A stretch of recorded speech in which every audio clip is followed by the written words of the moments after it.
Et si je vous disais que lire dans les pensées, ce n'est pas de la magie, que c'est en fait une compétence que tout le monde peut apprendre, pratiquer et perfectionner. C'est exactement de ça qu'on va parler aujourd'hui.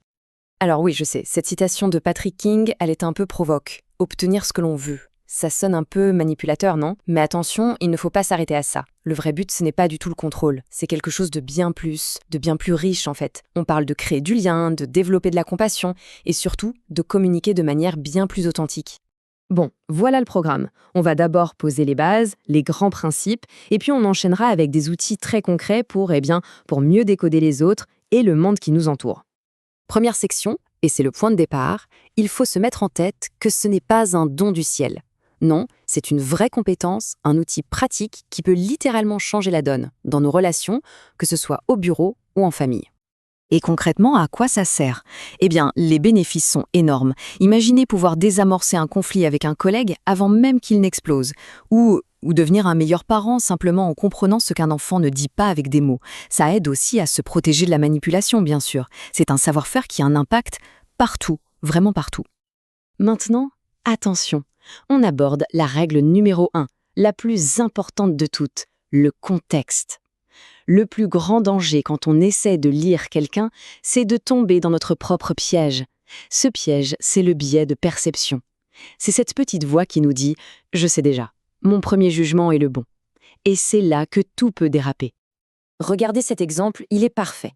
Un voisin ne dit pas bonjour un matin. Conclusion immédiate, quel malpoli. On passe d'un tout petit fait, il n'a pas dit bonjour une fois, à un jugement général et définitif, c'est une personne impolie. On plaque une étiquette et hop, l'affaire est classée. Sauf que la réalité est rarement aussi simple. Et c'est là qu'intervient une notion absolument clé, le point de référence de la personne, sa baseline si on veut. Pour pouvoir interpréter un comportement, il faut d'abord savoir comment cette personne se comporte d'habitude. Un collègue qui tape du pied frénétiquement, est-ce que c'est un signe de stress? Eh bien, ça dépend. S'il est d'un naturel super calme, oui, c'est un indice. Mais s'il est comme ça tous les jours, alors ça ne veut plus rien dire. Et ce contexte, il se décompose en 3 couches. D'abord, la référence personnelle. On vient d'en parler. Ensuite, attention, les normes culturelles. Un contact visuel intense, ça peut être un signe de franchise chez nous, mais perçu comme agressif ou irrespectueux ailleurs. Et enfin, le 3e niveau, les facteurs situationnels. Avoir les mains moites, est-ce un signe de mensonge? Peut-être, ou peut-être qu'il fait juste 30 degrés dans la pièce. Bref, le contexte et encore le contexte. C'est ça la clé. Bon, maintenant qu'on a posé cette base essentielle du contexte, on peut ouvrir la boîte à outils psychologique. L'idée est simple. Derrière chaque action, il y a une motivation. Un pourquoi. Et si on arrive à trouver ce pourquoi, alors on a fait un pas de géant dans la compréhension de l'autre. Alors, comment on trouve ce pourquoi? Voici 3 modèles qui peuvent nous aider. D'abord, l'ombre de Jung. C'est l'idée que parfois, les gens agissent d'une certaine manière à cause d'une partie d'eux-mêmes qu'ils n'acceptent pas. Ce collègue qui se vante tout le temps, c'est peut-être juste pour masquer une énorme insécurité. Ensuite, le principe de plaisir/douleur. C'est plus direct, on fait les choses soit pour obtenir du plaisir, soit pour éviter de la souffrance. Le partenaire qui zappe les corvées n'est pas forcément en train de défier l'autorité, il est peut-être juste complètement à plat. Et enfin, la fameuse pyramide de Maslow. Un comportement étrange peut simplement être le symptôme d'un besoin de base qui n'est pas rempli.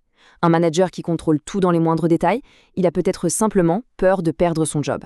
Ce sont 3 grilles de lecture, 3 portes d'entrée pour décoder les motivations. On a parlé du pourquoi, maintenant parlons du comment, et surtout de tout ce qui ne se dit pas avec des mots. La plus grande partie de notre communication est silencieuse. Elle passe par le corps, les gestes, la posture, le visage. C'est une conversation parallèle et souvent c'est la plus honnête des deux. Et dans cette conversation silencieuse, il y a 2 niveaux. D'un côté, les macro-expressions. C'est le grand sourire, le froncement de sourcils. C'est visible, ça dure quelques secondes et c'est souvent conscient. On peut les contrôler. Mais de l'autre côté, il y a les micro-expressions. Et ça, c'est fascinant. C'est un flash, une fraction de seconde, complètement involontaire, qui laisse fuiter la véritable émotion. C'est l'éclair de dégoût qui traverse un visage, juste avant de dire « c'est délicieux ». Et ces fuites, ces micro-expressions, elles correspondent à 6 émotions fondamentales, universelles. La tristesse, la joie, la peur, la colère, la surprise et le dégoût. Alors oui, ça demande de l'entraînement pour les voir, c'est sûr. Mais quand on y arrive, c'est comme si on avait une petite fenêtre ouverte sur ce que la personne ressent vraiment, à l'intérieur. Joe Navarro, un ancien du FBI, a passé sa carrière à décoder ça. Il a repéré des tas d'indices. Se masser le cou, c'est souvent un signe de stress. Pointer ses pieds vers la sortie, ça peut vouloir dire qu'on a envie de partir. Mais, et c'est le plus important, attention à ne pas surinterpréter. Un seul geste isolé ne signifie rien du tout. Il faut toujours chercher ce qu'il appelle des clusters, des grappes d'indices. Plusieurs signaux qui vont tous dans la même direction. C'est là que ça devient intéressant. On arrive maintenant à la dernière partie et c'est peut-être la plus importante. Comment on applique tout ça et surtout pourquoi on l'applique. Je le redis parce que c'est fondamental. Le but du jeu, ce n'est pas de devenir un manipulateur, c'est de mieux se comprendre, de se protéger, oui, mais avant tout de tisser des liens plus solides, plus vrais. Un petit mot sur la détection du mensonge, par exemple. Pour avoir une chance d'y voir clair, il y a 3 conditions qui aident beaucoup. 1. On connaît le point de référence de la personne. 2. La conversation est spontanée, pas un discours préparé à l'avance. Et 3. Il y a un vrai enjeu pour la personne si elle se fait prendre. C'est quand ces 3 conditions sont réunies que le stress du mensonge a le plus de chances de transparaître. Et une technique qui marche bien pour ça, c'est d'augmenter la charge cognitive. Ça a l'air compliqué, mais c'est simple. Mentir, ça demande une concentration énorme, c'est épuisant pour le cerveau. Si on pose une question complètement hors sujet, on force le cerveau de l'autre à jongler avec encore plus d'infos. Et c'est souvent là que les incohérences apparaissent, que l'histoire se fissure. Donc si on devait résumer les principes de base pour s'entraîner, ce serait ça. D'abord, toujours, établir le point de référence de la personne. Ensuite, chercher les changements, les ruptures par rapport à cette norme. Puis, collecter plusieurs indices, jamais un seul. Se souvenir que tout ça, c'est dynamique, ça bouge. Et enfin, le mantra, toujours, absolument toujours, tout remettre dans son contexte. C'est un peu comme devenir un détective, mais un détective bienveillant. Et ce travail de détective, il s'applique à tout, même aux vêtements. C'est ce que dit cette dernière citation de Patrick King. Qu'on le veuille ou non, la façon dont on s'habille envoie un message. Personne ne s'habille de façon neutre. C'est une pièce de plus à ajouter au grand puzzle pour comprendre qui est la personne en face de nous.